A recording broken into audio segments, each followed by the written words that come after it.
I never thought I'd be the guy eavesdropping on his own wife, but there I was, straining to catch snippets of Emily's hushed phone conversations. It started small, you know? A text here, a whisper there. Just enough to make the hairs on the back of my neck stand up. It was a Thursday night, I remember clearly. Emily thought I was asleep, but how could I? My mind was racing, replaying the moments she'd been acting off. She was in the living room, her fingers dancing over her phones during his solo. I couldn't see her face, but I could feel the secrecy in the air. It was thick, almost suffocating. A week later, the plot thickened. She was on a call, voice low, words flowing out in a careful trickle. I was in the hallway, just out of sight. I can't talk now, he's here, she whispered, sending a chill down my spine. Who was she talking to? Why the secrecy? It was like living in a bad spy movie. I couldn't take it anymore. I confronted her the next day, my voice more of a plea than an accusation. Emily, is everything okay? You've been a euro different. Her eyes darted away before meeting mine, a rehearsed smile plastering her face. It's just work stress, John. You know how it gets. But the unease in her voice, the slight tremor, told a different story. I wanted to believe her, God, I did. But doubt is like a seed. Once planted, it grows, creeping into every crevice of your mind. Emily's late-night texts, her hushed calls, they were watering that seed, and I was helpless to stop it. There was no going back now. I was caught in the web of suspicion, every action of Emily scrutinized under the lens of my doubts. The woman I loved, the woman I trusted, had become a stranger, and I was left grappling with the shadows of uncertainty. It was just the beginning, the first chapter of a story I never wanted to be a part of. But there it was, unraveling before me, one suspicion at a time. Man, if you told me a year ago I'd be rummaging through Emily's purse, I'd have laughed in your face. But there I was, heart pounding, hands shaky. It was supposed to be innocent, just looking for her phone to check the weather. But what I found wasn't a phone, it was a crumpled receipt from the Grandview Hotel, dated just last week. Room service and a bottle of champagne. My mind raced. She told me she was with her sister that night. I needed to talk to someone, get this heavy load off my chest. So, I called Mike, my buddy since college. We met at our usual spot, a dingy little bar downtown. Mike, I think Emily's seeing someone else, I blurted out, not even waiting for him to sit down. He looked at me, his face a mix of shock and concern. John, are you sure? Maybe it's a misunderstanding, but the look in my eyes told him everything. Okay, man, what do you want to do? I had already made up my mind. I needed to know the truth. That evening, I told Emily I was working late, a lie to uncover another. I parked my car down the street, my heart a ticking time bomb. There she was, stepping out, looking around nervously before heading down the street. I followed at a distance, every step echoing in my head. She led me to a quaint Italian restaurant. I watched from afar as she met with a guy, tall, dark-haired, definitely not her sister. They seemed close, too close. My stomach churned as they laughed, his hand touching hers across the table. It was like watching a movie, except I was the guy who didn't see the plot twist coming. The evening dragged on, each minute a dagger in my heart. Finally, they left, heading in opposite directions. I drove home, a storm brewing inside me. The evidence was right there, yet part of me still hoped it was all a big misunderstanding. But deep down, I knew. I just didn't want to face it yet. That night, as Emily slipped into bed, whispering a tired, "I love you," I felt a distance wider than any ocean. The truth was lurking in the shadows, waiting to shatter everything. And I was just not ready to confront it yet. You know that feeling when your world flips upside down?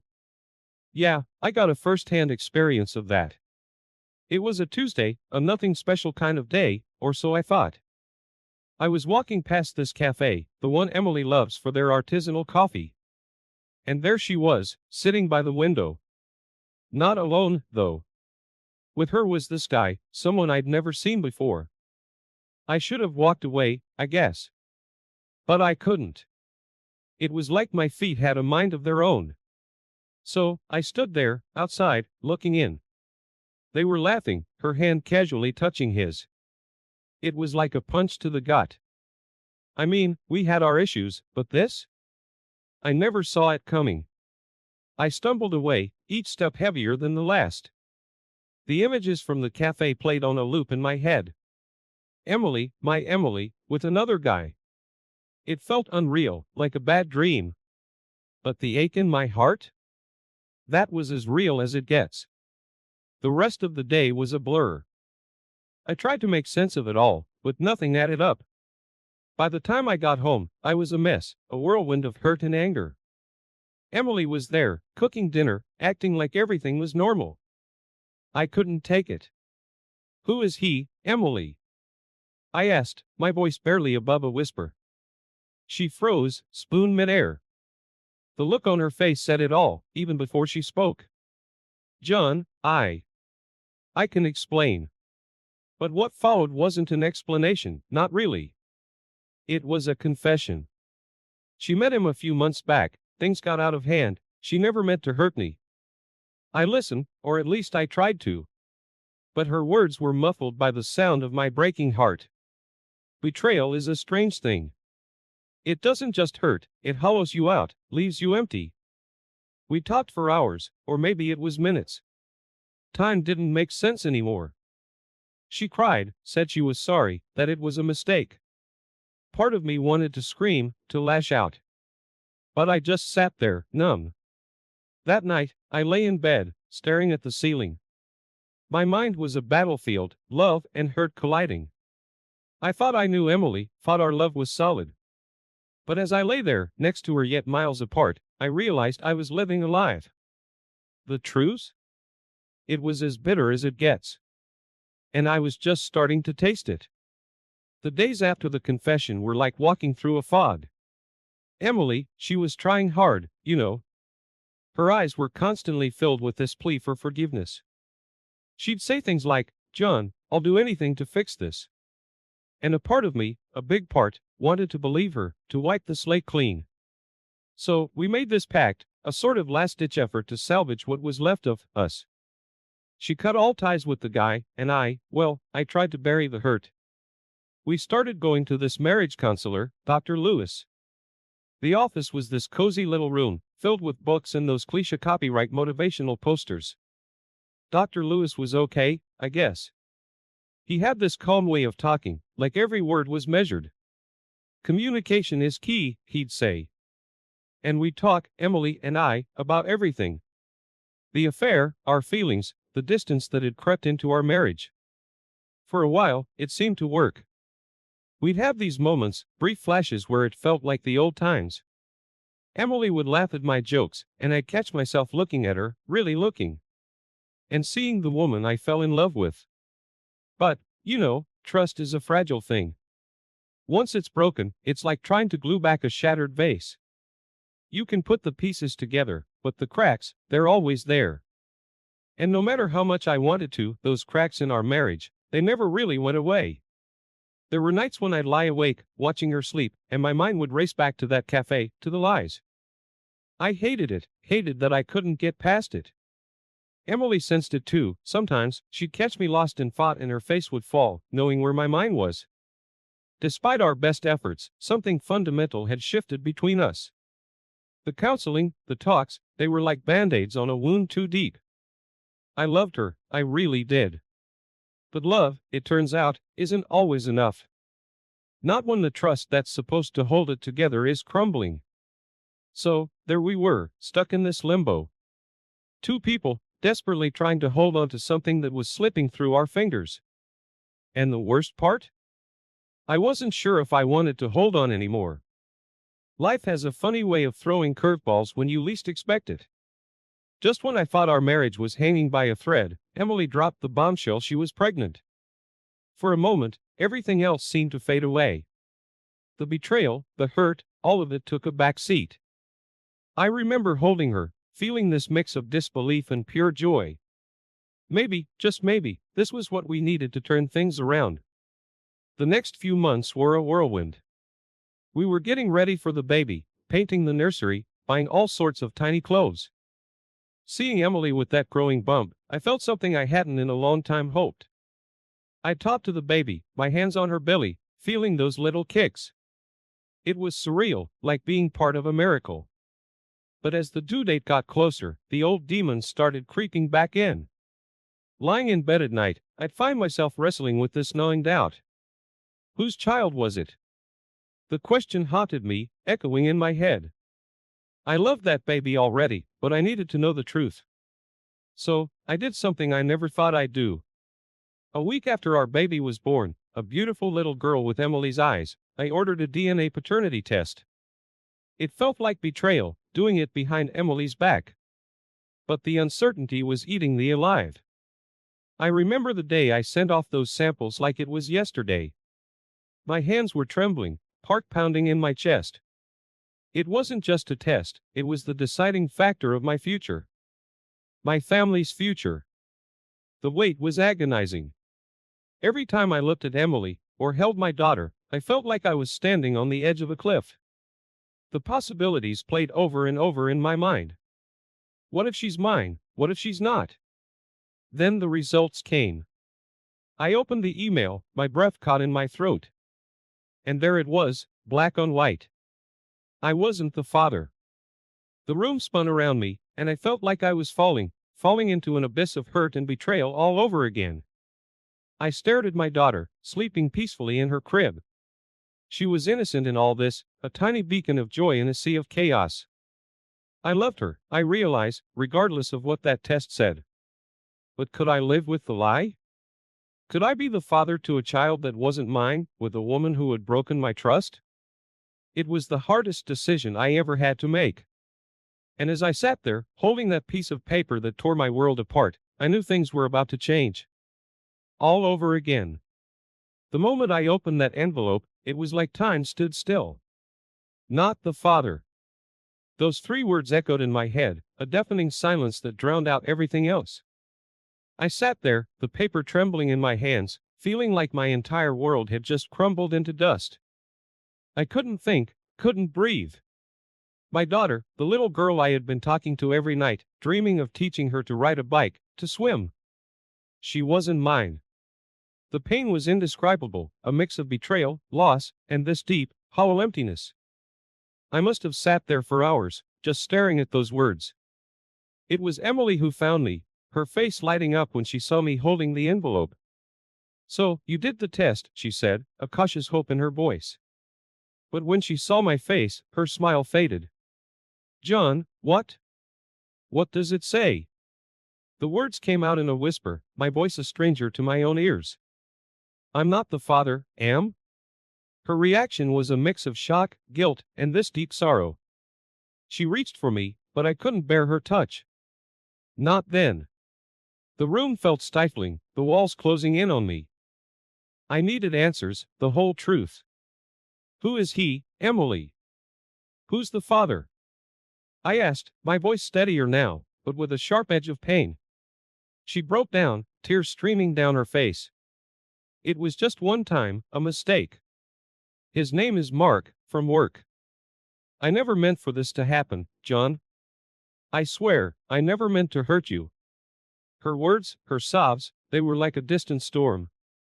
I could see her, hear her, but I was detached, lost in a sea of betrayal. How, Emily, how could you do this to us? We talked, or rather, she talked, and I listened. The story of her affair unfolded, each word another weight on my already sinking heart. She spoke of loneliness, confusion, a moment of weakness. But all I could hear was the lie my life had become. After she finished, the silence was overwhelming. There was nothing left to say, no words to fix the broken pieces scattered around us. I looked at her, really looked at her, and saw the woman I had loved, trusted, and built a life with. But she was a stranger now, her face a map of roads I no longer recognized. I walked out of that room, out of the house, not knowing where I was going. I just needed to breathe, to feel something other than the crushing weight of my shattered world.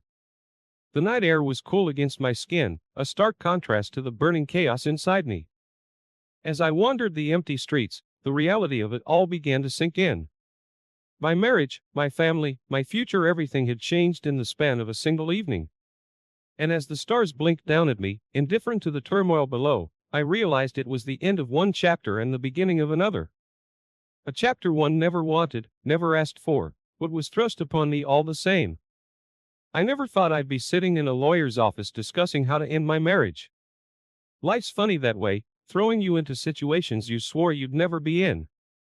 But after everything that happened, staying with Emily wasn't an option anymore. I needed to move on, for my own sanity.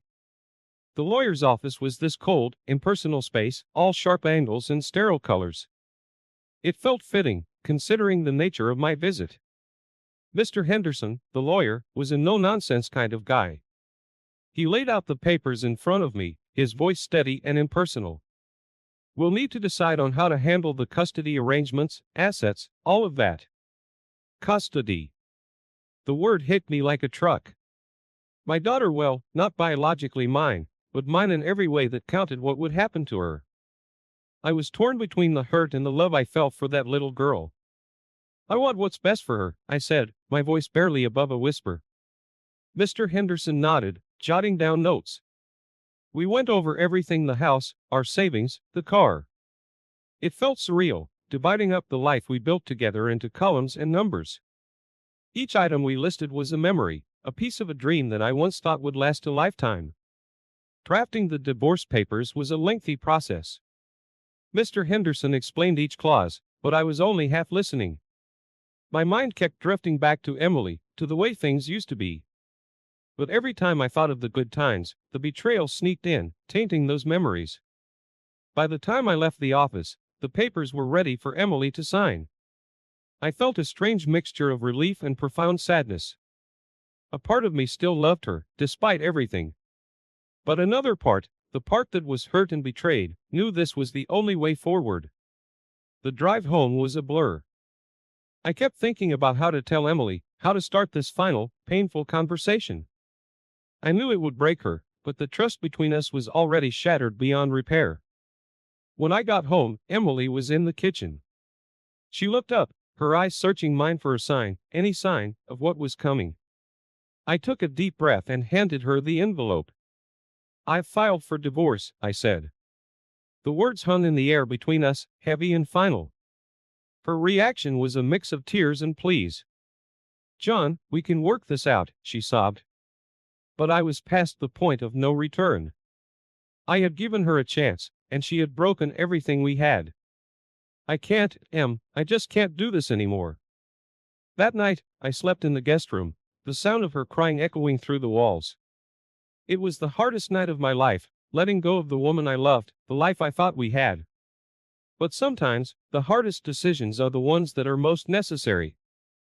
As I lay there, staring at the ceiling, I realized this was just a beginning. The beginning of a long, hard journey of healing and finding myself again. But for the first time in a long time, I felt a flicker of hope, a sense that maybe, just maybe, there was a light at the end of this dark tunnel. I remember staring at the divorce papers on the kitchen counter, feeling like I was standing at the edge of a cliff. Part of me wanted to just walk away, forget all about them. Emily was still Emily, the woman I'd loved for so long. It wasn't easy, trying to let go of that. But then, there were the lies, the betrayal. It felt like a wound that just wouldn't heal. Every time I looked at her, I remembered the cafe, the DNA test, all of it. It was like living with a ghost, a constant reminder of what we had lost. I was lost in these thoughts when Emily walked in. She had this hopeful look in her eyes, the same look she'd had when we first met. It tore at me, seeing her like this, knowing what I had to do. "John, can we talk?" she asked, her voice trembling. I just snapped. All the pain and anger that I'd been bottling up came pouring out. "Talk? Now you want to talk?" I picked up the papers and threw them at her, my heart pounding in my chest. "Here, talk about this." The papers fluttered to the floor, and I saw the shock in her eyes. It was like I had hit her, not with my hands, but with the weight of all our broken dreams. "John, please," she whispered, picking up the papers. "Don't do this. We can still fix this." I wanted to believe her, God, I did. But how could we fix something so shattered? Fix this? Emily, look at us. We're a mess. You lied to me, betrayed me. How can we build anything on that?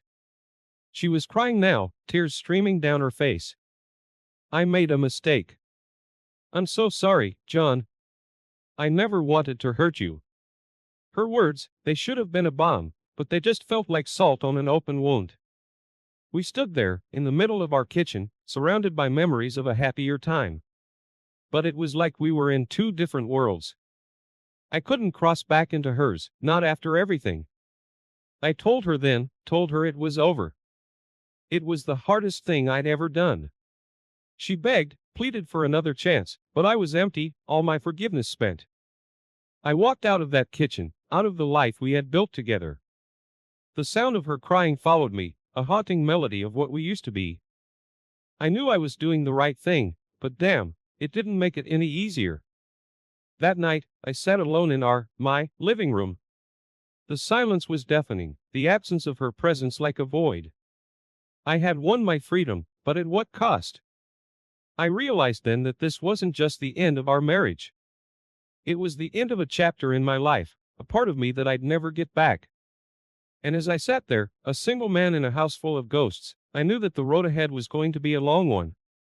But for the first time in a long while, it was a road that I chose for myself. It was the morning after the confrontation, and the house was silent, the kind of silence that screams. I was sitting at the kitchen table, the divorce papers lying there like a final verdict.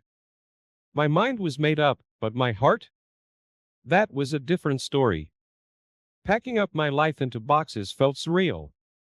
Each item I touched was a memory, a piece of a life that was no longer mine. The photo from our honeymoon in Greece, the coffee mug I got her for our first anniversary, they all went into the box, a tapestry of the past. I moved methodically, almost robotically. It was easier that way, not to think too much, not to let the memories seep in. But they did anyway.